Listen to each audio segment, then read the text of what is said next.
নমস্কার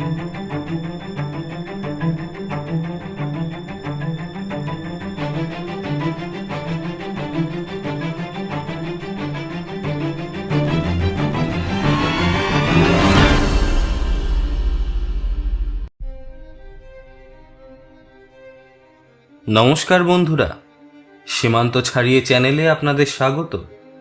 আমি হলাম দ্য মিস্ট্রি ম্যান। নতুন নতুন রোমহর্ষক গল্প শুনতে চ্যানেলটি সাবস্ক্রাইব করতে ভুলবেন না কিন্তু।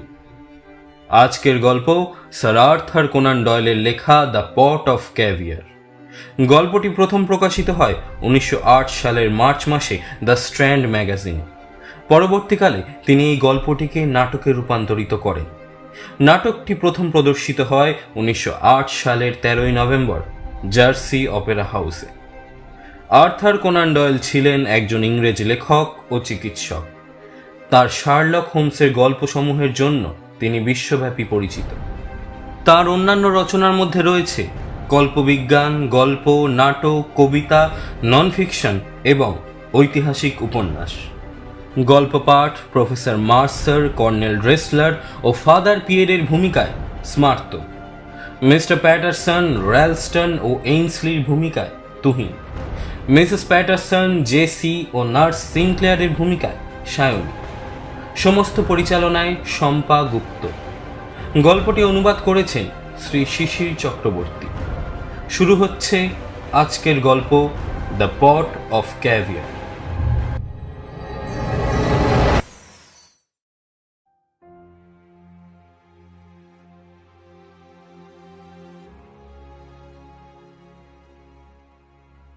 উত্তর চীনে বক্সার বিদ্রোহ তখন শুকনো তৃণভূমিতে দাবানলের মতো ছড়িয়ে পড়ছে।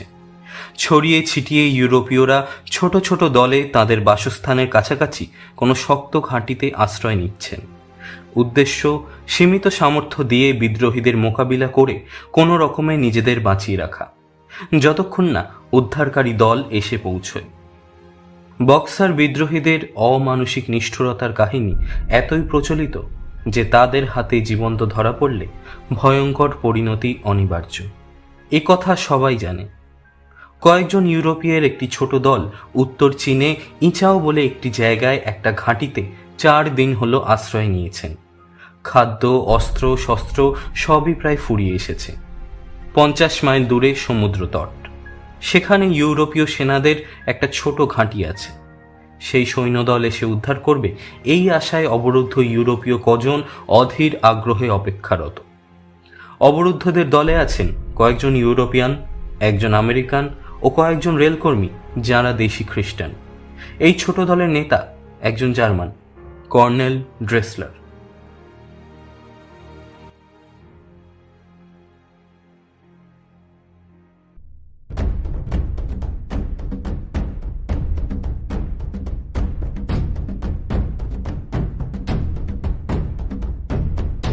বিদ্রোহীরা ধীরে ধীরে এগিয়ে আসছে। ঘাঁটির ভাঙা দেওয়ালের গায়ে ছোট ছোট ফোকরের মধ্য দিয়ে মাঝে মাঝেই গুলি চালাচ্ছে এই দলটি। এতক্ষণে একটা ব্যাপার পরিষ্কার হয়ে গেছে, এদের কাছে যে অস্ত্রশস্ত্র ও রসদ আছে তাতে হামলাকারীদের আর একদিনের বেশি ঠেকিয়ে রাখা যাবে না। সুতরাং একদিনের মধ্যে উদ্ধারকারীরা এসে পৌঁছবে। এই আশায় বেঁচে থাকা ছাড়া এদের আর কোনো উপায় ছিল না। মঙ্গলবার রাত পর্যন্ত সকলেই মোটামুটি নিশ্চিত যে উদ্ধারের একটা ব্যবস্থা হবেই।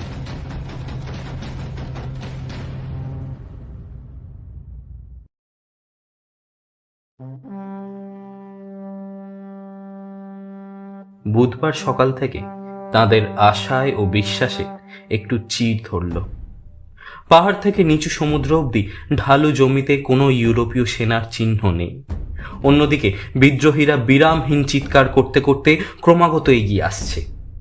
তাদের মুখভঙ্গি ভয়ঙ্কর ও নিষ্ঠুর। ফরেন সার্ভিসের এক কর্মচারী এইন্সলি তার শিকারের বন্দুক থেকে মাঝে মাঝে বিদ্রোহীদের দিকে গুলি ছুটছে। যে কোনো সময় বিদ্রোহীদের কেউ একজন নিঃশব্দে তরোয়াল হাতে ভাঙা দেয়াল টপকে ঘাঁটিতে ঢুকে পড়তে পারে।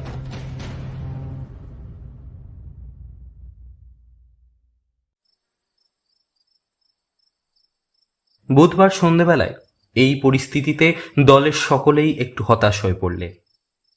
অবরুদ্ধ এই কটি মানুষের মতো কর্নেল ড্রেসলারের মুখে অবশ্য উদ্বেগের ছাপ নেই, কিন্তু তার মনে পাষাণের বোঝা। রেলওয়ের অফিসার র্যালস্টন আত্মীয় স্বজনকে বিদায় চিঠি লিখছেন। কীটপতঙ্গের বিষয়ে গবেষণারত বিজ্ঞানী বৃদ্ধ প্রফেসর মার্সার নীরব ও চিন্তামগ্ন। যুবক এইন্সলিও তার সহজাত চপলতা হারিয়ে ফেলেছে। মহিলারাই কেবল শান্ত ও স্থির। তাদের মধ্যে আছেন স্কটিশ মিশনের nurse Miss Sinclair, Mrs Patterson ও তার মেয়ে জেসি। ফরাসি মিশনের ফাদার পিয়েরো শান্ত। আর আছেন স্কটিশ মিশনের মিস্টার প্যাটারসন। খ্রিস্ট ধর্মের নীতিগত ব্যাপারে ফাদার পিয়েরের সঙ্গে যার সম্পর্ক আদায় কাঁচকলায়। দুজনেই করিডোরে পায়চারি করছেন।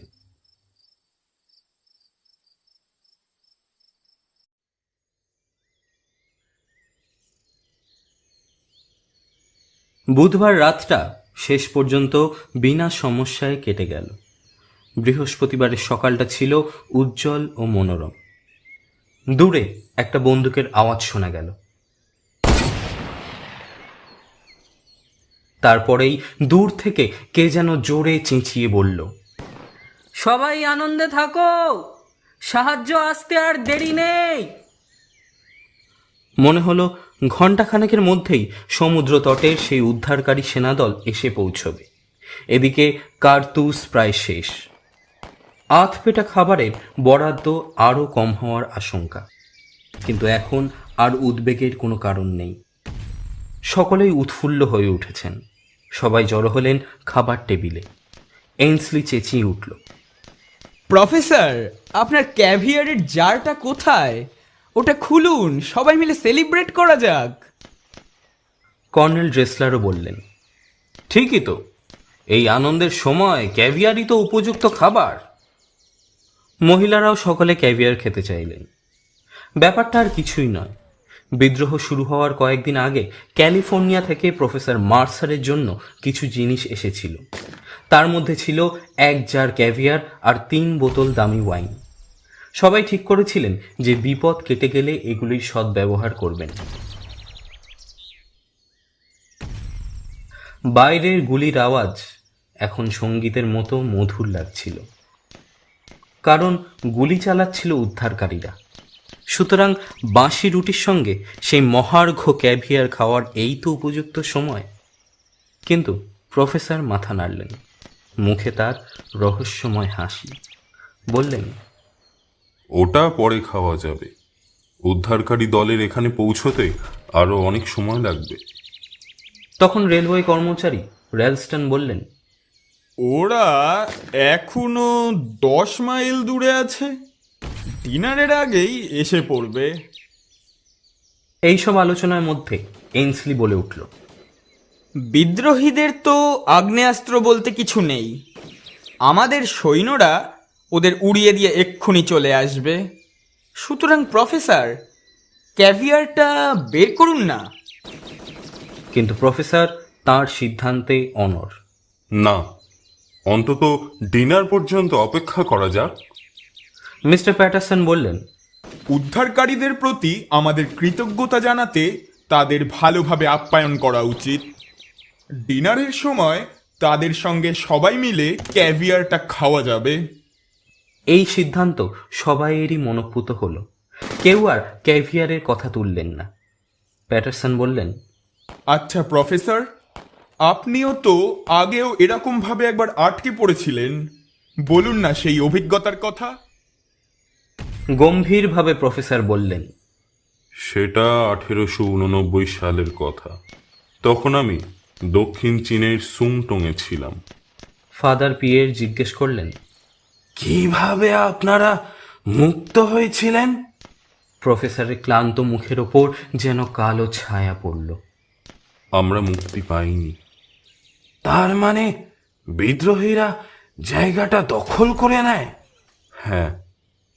আর আপনি বেঁচে রইলেন? কীটপতঙ্গ নিয়ে গবেষণা করা ছাড়াও পেশায় আমি ডাক্তার। অনেকেই আহত হয়েছিল, তাদের চিকিৎসা করার জন্য ওরা আমায় প্রাণে মারেনি। আর সকলের কি হলো?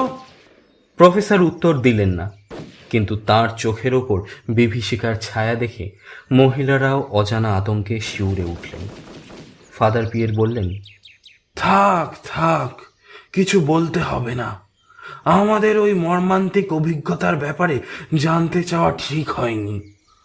এসব কথা এখন না জানাই ভালো। ওই শুনুন, খুব কাছেই মনে হয় বন্দুক চালানো হচ্ছে।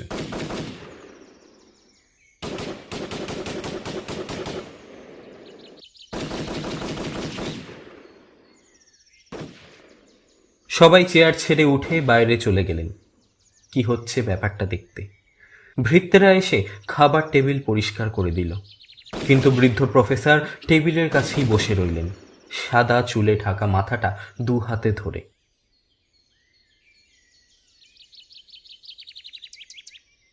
সেই সময় মুখে নিশ্চিত হাসি নিয়ে ঘরে ঢুকলেন কর্নেল ড্রেসলার। দু হাত ঘষতে ঘষতে বললেন, জার্মানির কাইজার নিশ্চয় খুশি হবেন। অবশ্যই আমি একটা বীর চক্র পাব।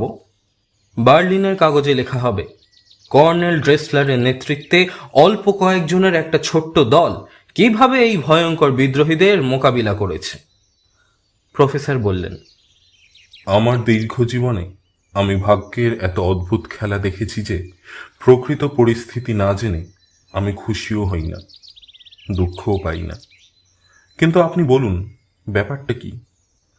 পাইপ ধরিয়ে বেতের চেয়ারে পা ছড়িয়ে বসে কর্নেল বললেন, উদ্ধারকারীরা এসে পড়ল বলে গুলির আওয়াজ আর শোনা যাচ্ছে না।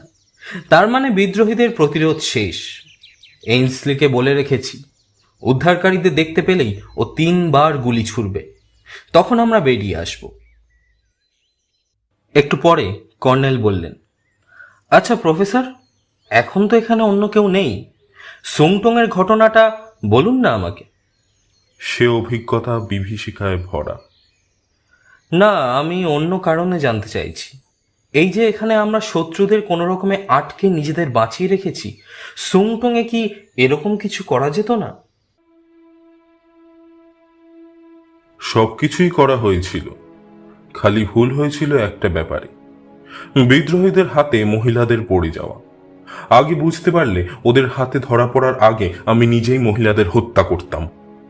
জানেন, ওই ঘটনার পরে আমি আজ পর্যন্ত কোনো রাতে শান্তিতে ঘুমোতে পারিনি। আমাকে ওরা একটা পোলে বেঁধে রেখে আমার চোখের আশেপাশে এমনভাবে কাঁটা বিধিয়ে দিয়েছিল যে আমি যেন চোখ বন্ধ না করতে পারি। মহিলাদের ওপর সেই অমানসিক অত্যাচার নিরুপায়ভাবে দেখতে দেখতে আমি ভাবছিলাম যে মাত্র কয়েকটা ট্যাবলেটের সাহায্যে সম্পূর্ণ বেদনাহীন মৃত্যু উপহার দিয়ে ওই মহিলাদের সেই অত্যাচার থেকে বাঁচাতে কেন পারিনি। এই পাপের জন্য ভগবানের কাছে জবাবদিহি করতে আমি প্রস্তুত। এই রকম ঘটনা আবার হলে যদি মহিলাদের হত্যা না করে বিদ্রোহীদের হাতে ছেড়ে দিই, তাহলে নরকেও আমার স্থান হবে না। কর্নেল প্রফেসরের হাত চেপে ধরলেন, বললেন, আপনি ঠিকই বলছেন। এখানেও যদি আমরা শত্রুদের কবলে পড়তাম, তাহলে আপনারই সিদ্ধান্ত অনুযায়ী ওই ব্যবস্থা করতে হতো। কিন্তু এইন্সলির বন্দুকের আওয়াজ এখনো কেন শুনতে পাচ্ছি না? দেখে আসি তো কি ব্যাপার। এরপর অনেকক্ষণ কেটে গেল। প্রফেসর চুপচাপ বসে আছেন, না কোনো বন্দুকের আওয়াজ, না উদ্ধারকারীদের কোনো আগমন বার্তা। বাধ্য হয়ে তিনি নিজেই উঠে বাইরে দেখতে যাবেন, এমন সময় ঘরে ঢুকলেন কর্নেল ড্রেসলার। মুখ তার ছাইয়ের মতো সাদা, বুকটা হাঁপড়ের মতো ওঠানামা করছে। কয়েক ঢোক ব্র্যান্ডি খেয়ে কর্নেল বললেন, সর্বনাশ হয়েছে। বিদ্রোহীরা উদ্ধারকারীদের আটকে দিয়েছে। উদ্ধারকারীদের গোলা বারুদও প্রায় শেষ। আগামী 3 দিনের মধ্যে ওদের এখানে আসার কোনো সম্ভাবনা নেই। ব্রিটিশ কমান্ডার একজন স্থানীয় সেপাইকে দিয়ে এই খবর পাঠিয়েছেন। গুরুতর আহত ওই সেপাই আমায় সব কিছু বলল। আপাতত আমি আর আপনি ছাড়া এই ব্যাপারটা কেউ জানে না। সেই সেপাইটা কোথায়? অতিরিক্ত রক্তক্ষরণের জন্য সে এইমাত্র মারা গেল। লাশটা গেটের কাছেই পড়ে আছে। কেউ ওকে দেখেছে কি?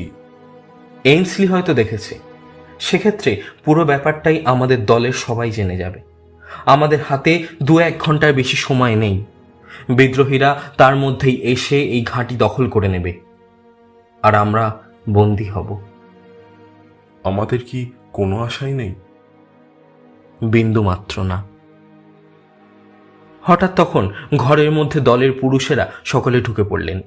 সবার একই প্রশ্ন, কর্নেল, আপনার কাছে কি কিছু খবর আছে? কর্নেল জবাব দেওয়ার আগেই প্রফেসর বললেন, সব কিছু ঠিক আছে। উদ্ধারকারীরা আপাতত একটু আটকে পড়েছে, কাল ভোরেই পৌঁছে যাবে। বিপদের কোনো আশঙ্কা নেই। খুশিতে ঝলমল করে উঠল সকলের মুখ। কর্নেল তবুও প্রত্যেককে সাবধান থাকতে বললেন আর নিজের জায়গায় ফিরে যেতে বললেন। সবাই চলে গেলে কর্নেল প্রফেসরের দিকে তাকালেন। দৃষ্টির অর্থ পরিষ্কার, এখন সবকিছুই আপনার হাতে। প্রফেসরের মুখে সামান্য হাসি, কিছুটা বিষাদের, কিছুটা কাঠিন্যের।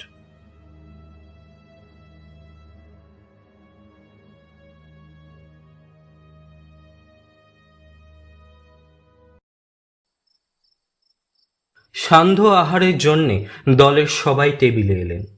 সবাই খুশিতে ডগমগ। প্রথমেই দামি ওয়াইনের 3টে বোতল খোলা হলো, তারপরে সেই বিখ্যাত মহার্ঘ ক্যাভিয়ারের জারটা। জারটা বেশ বড়। সবাই 1 চামচ করে ক্যাভিয়ার নেওয়ার পরেও অনেকটা ক্যাভিয়ার রইল। রেলস্টন আর এইন্সলি আরও 1 চামচ করে নিলেন। প্রফেসর ও কর্নেল পরস্পরের দিকে অর্থপূর্ণ দৃষ্টি বিনিময় করে 1 চামচ করে ক্যাভিয়ার নিলেন। মহিলারাও আনন্দ করে খেতে লাগলেন।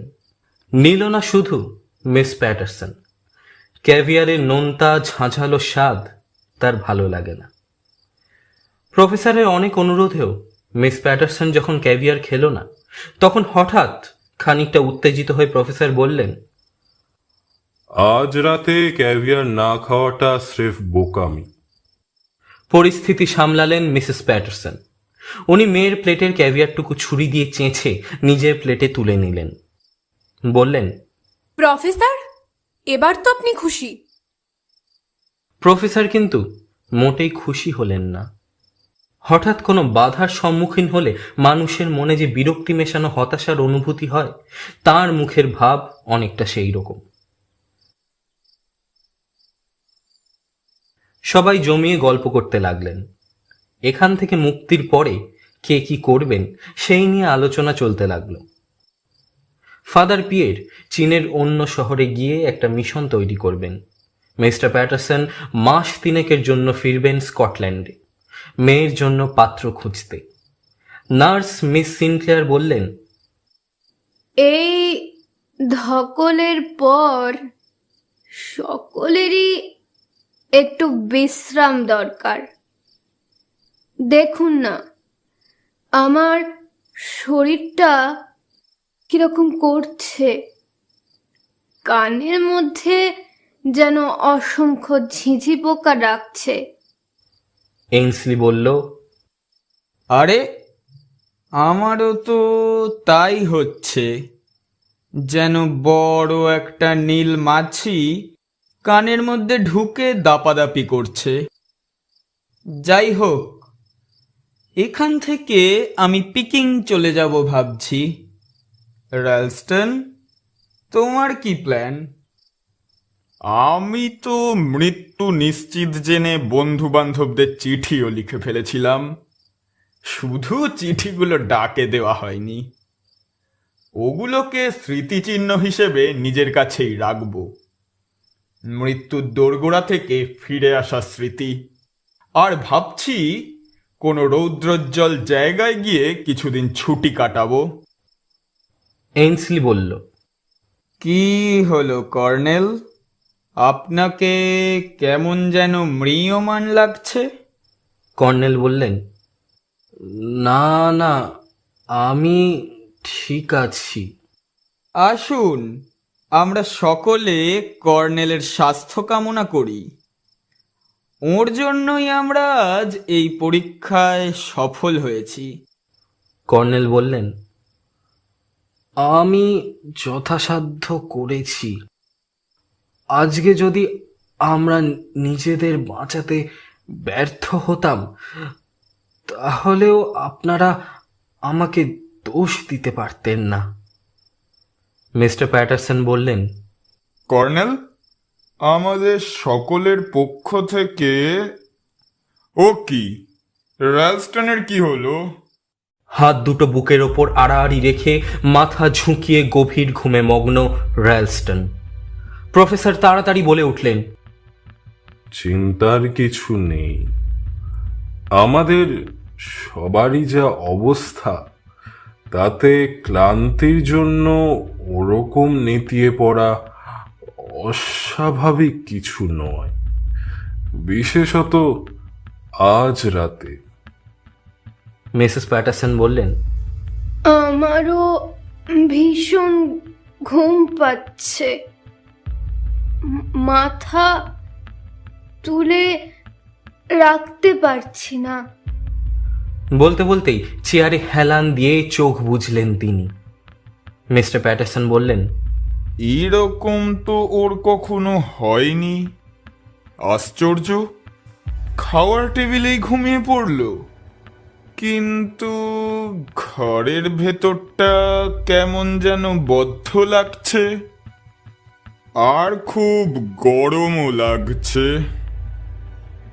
আমিও আজ তাড়াতাড়ি শুয়ে পড়ব। এইনসলি কিন্তু ফুর্তিতে বকবক করেই যাচ্ছিল। হাতে ওয়াইনের গ্লাসটা নিয়ে দাঁড়িয়ে সবাইকে বলল, আসুন সবাই মিলে আর একটু ওয়াইন খেয়ে গান টান করি নাকি? 1 সপ্তাহ ধরে আমরা বিভিন্ন দেশের লোক হয়েও বন্ধুর মতো থেকেছি, পরস্পরকে জানার সুযোগ পেয়েছি। কর্নেল জার্মানির প্রতিনিধি, ফাদার পিয়ের ফ্রান্সের, প্রফেসর আমেরিকার লোক, আমি আর র্যালস্টন ব্রিটেনের। আর এই মহিলারা, এই বিপদের দিনে এরা ছিলেন করুণা ও সহনশীলতার প্রতিমূর্তি। আসুন মহিলাদের স্বাস্থ্য কামনা করে ওয়াইনে চুমুক দিই। আরে এ কি, কর্নেলকে দেখুন, উনি ঘুমিয়েই পড়েছেন। কথা বলতে বলতেই এইনসলির হাত থেকে গ্লাসটা পড়ে গেল। আরো বিড়বিড় করে কি বলতে বলতে ধপাস করে চেয়ারে বসে পড়ল।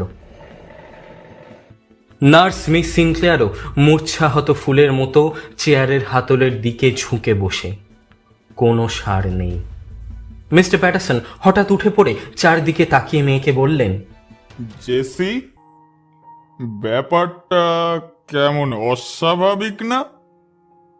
সকলেই কেন একে একে ঘুমিয়ে পড়ছে? ওই দেখো, ফাদার পিয়েরও নিদ্রামগ্ন। জেসি, তোমার মায়ের গা এত ঠান্ডা কেন? ও কি ঘুমোচ্ছে নাকি মারা গেছে?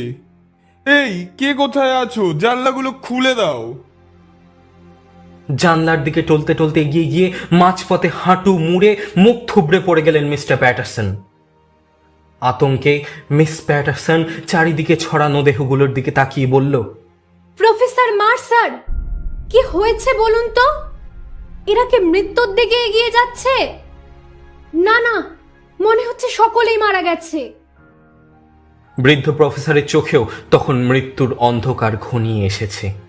তা সত্ত্বেও প্রবল ইচ্ছাশক্তির জোরে কোনো রকমে দাঁড়িয়ে উঠে জড়িয়ে জড়িয়ে বললেন, জেসি, তোমাকে এসব কিছুই দেখতে হতো না। শরীর বা মনে কোনো বেদনা বা যন্ত্রণা হতো না। সায়ানাইড ক্যাভিয়ারে মিশিয়ে দিয়েছিলাম, কিন্তু তুমি কিছুতেই খেলে না। আতঙ্কে বিস্ফারিত চোখে প্রফেসরের দিকে তাকিয়ে পিছতে পিছতে জেসি বলল, শয়তান, রাক্ষস, তুমি ওদেরকে বিষ খাইয়েছো?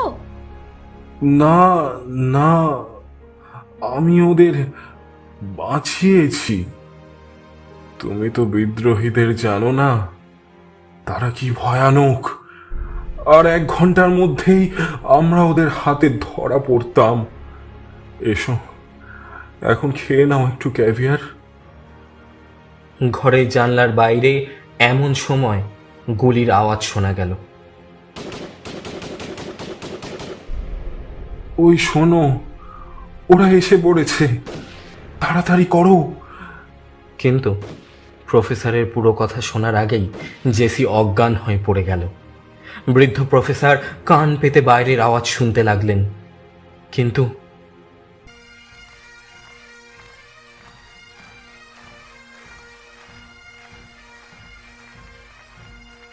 হে ভগবান, এ কিসের আওয়াজ শুনছি? আমি কি পাগল হয়ে গেলাম, নাকি এ বিষক্রিয়ার ফল? এ তো ইউরোপিয়ানদের জয়ধ্বনি শোনা যাচ্ছে। না না, কোনো অবিশ্বাস্য উপায় আশাতীতভাবে উদ্ধারকারীরা এসে পড়েছে। হতাশায় দু হাত উপরে তুলে প্রফেসর মার্সার আর্তনাদ করলেন, হায় ঈশ্বর, এ আমি কি করলাম? কমান্ডার ওয়াইল্ডহ্যামই প্রথম ঢুকলেন সে মৃত্যুপুরীতে। খাওয়ার টেবিলের চারিদিকে সাদা চামড়ার কিছু মানুষ। কেবলমাত্র একটি মেয়ে সামান্য গোঙানির মতো আওয়াজ করছে আর একটু নড়াচড়া করছে। ঘরের মধ্যে এমন একজনও নেই যে সব থেকে গুরুত্বপূর্ণ শেষ কাজটি করতে পারে। তখনই বাকরুদ্ধ কমান্ডার দেখলেন যে পাকা চুলে ঢাকা মাথা টেবিল থেকে তুলে এক মুহূর্তের জন্য টলতে টলতে উঠে দাঁড়ালেন প্রফেসর মার্সার। তার গলা থেকে কোনো রকমে একটা গড়গড়ে আওয়াজ বেরোলো, সাবধান, ভগবানের দোহাই, ওই ক্যাভিয়ার কেউ ছোবেন না।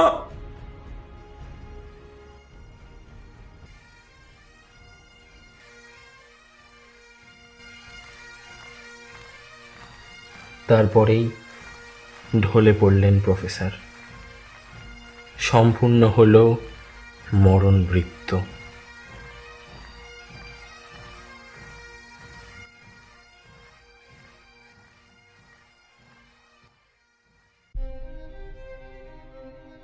শুনছিলেন স্যার আর্থার কোনান ডয়েলের লেখা দ্য পট অফ ক্যাভিয়ার।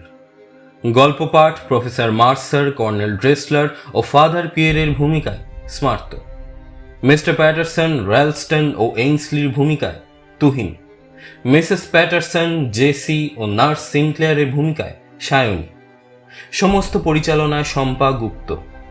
আবহ সঙ্গীত ও ধ্বনি পরিকল্পনায় স্মার্ত। আগামী সপ্তাহে ঠিক এই সময় আরও একটি রোমাঞ্চকর গল্প নিয়ে হাজির হব আমি, দ্য মিস্ট্রি ম্যান।